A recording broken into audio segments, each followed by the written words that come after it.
Hello everyone, welcome in the universe of learning. यहाँ मैं आपको पढ़ाती हूँ क्लास 10 का अलजेब्रा एंड ज्योमेट्री। तो अगर आप क्लास 10 से हैं, महाराष्ट्र बोर्ड से हैं, तो इस चैनल को जल्दी से सब्सक्राइब कर लीजिए। तो लास्ट वीडियो में हमने प्रॉब्लम सेट 1 का क्वेश्चन नंबर 5 तक पूरा कंप्लीट कर लिया था। आज से हम क्वेश्चन नंबर 6 स्टार्ट करने जा रहे हैं। क्वेश्चन नंबर 5 में हमने क्रेमर्स रूल यूज़ किया था, तो क्वेश्चन नंबर 6 से हमें वापस से अपना एलिमिनेशन मेथड यूज़ करना है। क्वेश्चन नंबर 6 में जो क्वेश्चन है दिखने में थोड़े से कॉम्प्लिकेटेड हैं, क्योंकि वो फ्रैक्शन फॉर्म में है सारे क्वेश्चन, लेकिन डोंट वरी, इसको मैं ईजी वे में सॉल्व करना सिखाऊंगी। तो चैनल पर बने रहे, अपने फ्रेंड्स के साथ भी शेयर कर लीजिए। So let's start our video. ये है हमारा प्रॉब्लम सेट 1 का क्वेश्चन नंबर 6। आज से हम इसको स्टार्ट करने वाले हैं।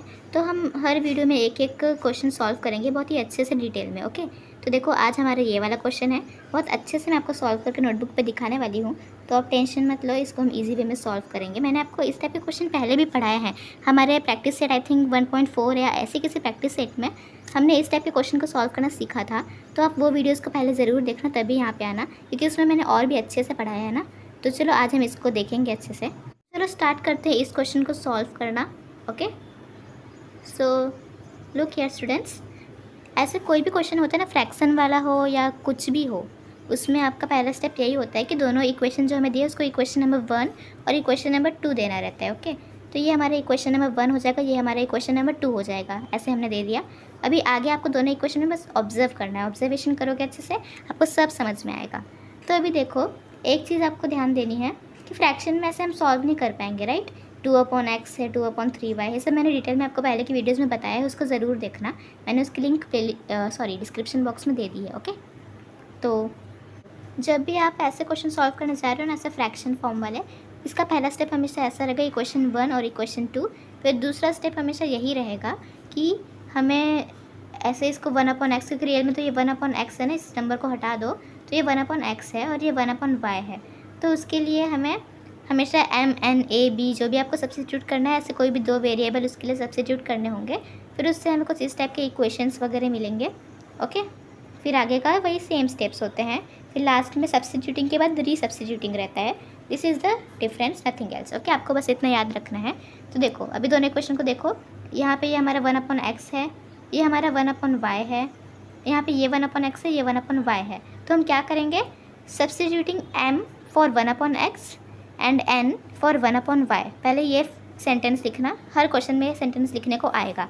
बस आप m n की जगह a भी ले सकते हो, कुछ भी ले सकते हो। ओके, तो जब हमने 1/x के जगह पे m सब्स्टिट्यूट कर लिया, तो यहाँ पे 2 बचा है, तो ये 2 1/x रियल में कैसा है, 2 × 1/x है ना। तो 2 1 × 2 किया, तब जाके 2x बन गया। तो इसलिए 1/x के जगह पे हमने m सब्स्टिट्यूट किया है, तो इसलिए ये 2 × m यानी 2m हो जाएगा। और इसी वे में ये भी है हमारा, ये हमारा 2/3 × 1/y है, राइट। इसीलिए 2 × 1 2 हो गया और 3 × y 3y हो गया, इसलिए ऐसा आया।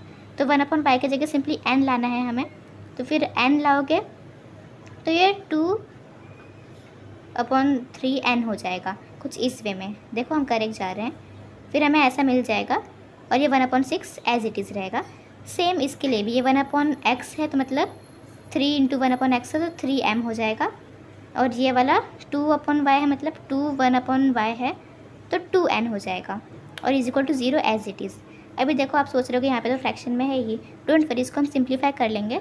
सो सिंप्लीफाई करने के लिए हम क्या कर सकते हैं, हमें ऐसा सिंप्लीफाई करना होगा कि हमारे दोनों इक्वेशन में कोई भी एक वेरिएबल जो होगा ना, उसका साथ जो टर्म है कोएफिशिएंट, वो सेम हो जाए और उन दोनों को हम कैंसिल कर सकें। कुछ इस तरीके से हमें सिंप्लीफाई करना है। ओके, तो देखो पहले आप ऑब्जर्व करो, अगर हम इक्वेशन नंबर 3 को 6 से मल्टीप्लाई करते हैं तो क्या होगा, ये भी 6 × हो जाएगा और यहाँ पे भी 6 × हो जाएगा, यहाँ पे भी 6 × क्यों ऐसा कर रहे हैं, क्योंकि ऑब्वियसली अगर हमने 3 से किया तो फिर 3 तो हट जाएगा, लेकिन इसका क्या हो गया, तो फ्रैक्शन में रह जाएगा ना। इसलिए सबसे बड़ा क्या है, 6 है, तो हमें पहले इसी को हटाना है, ये सब हट ही जाएंगे। ऐसा हमें लॉजिक लगाना रहता है, इसलिए हम पूरे इक्वेशन 3 को 6 से ही मल्टीप्लाई करेंगे, जो सबसे बड़ा डिनोमिनेटर है। ओके, तो ऐसे क्या होगा अपना, ये कैंसिल हो जाएगा, फिर ये 3 1 जा, देखो ये भी कैंसिल हो गया, और ये 3 2 जा 6 होता है, फिर यहाँ पे 6 2 जा 12 होता है, तो 6 2 जा 12, यहाँ पे 2 × 2 4, तो 12m + 4n is equal to 1 ऐसा मिला। देखो ये हमारा क्वेश्चन नंबर 5 हो गया।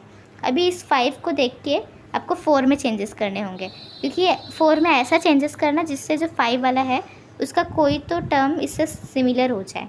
तो हम क्या कर सकते हैं, अगर इसको पूरा 2 से मल्टीप्लाई करेंगे ना तो ये 2 2 ज़ा 4n हो जाएगा। फिर यहाँ पे भी 4n है तो 4n कैंसिल हो सकता है।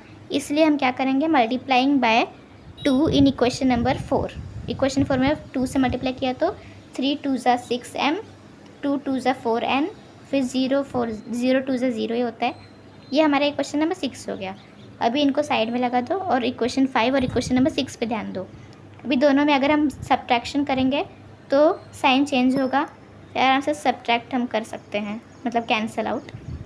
इसलिए सब्ट्रैक्टिंग इक्वेशन 6 फ्रॉम 5, क्यों, जो आगे लिखेंगे उसको नीचे लिखा जाएगा और जो पीछे लिखेंगे उसको ऊपर। ओके, तो इसलिए क्वेश्चन नंबर 5 ऊपर लिखेंगे, फिर साइन चेंज होगा। तो ये प्लस था तो -6 हो गया, ये भी +4n था तो -4n हो गया, और ये भी माइनस, लेकिन इसका माइनस कुछ मायने नहीं रखेगा। तो 12 - 6 6 बचेगा, +6, क्योंकि बड़े नंबर को प्लस का ही साइन है। फिर ये +4n -4n कैंसिल हो जाएगा। फिर 1 - 0 1 ही होता है। फिर m = 1/6 हमें मिल गया।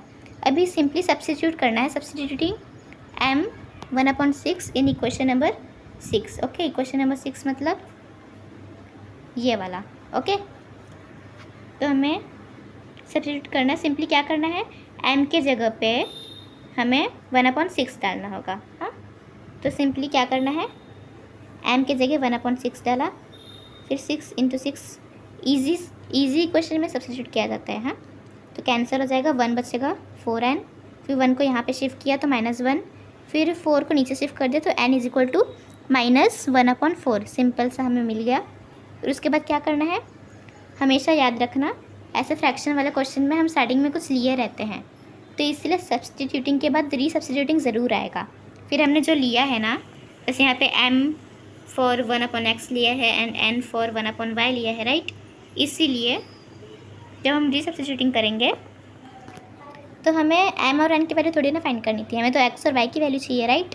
इसीलिए m = 1/x ऐसा हमने लिया था, इसलिए किया, और n = 1/y हमने लिया था। ओके, यहाँ पे थोड़ा मैंने टेढ़ा मेढ़ा लिख दिया है गलती से। ओके, फिर m 1/x है और n 1/y है, तो 1/x कैसे हम करेंगे, m हमें क्या मिला, 1/6 मिला, इसलिए = 1/6 लिखा है। ओके, फिर n हमें क्या मिला था, n हमें मिला था -1/4, इसलिए -1/4 लिखा हमने।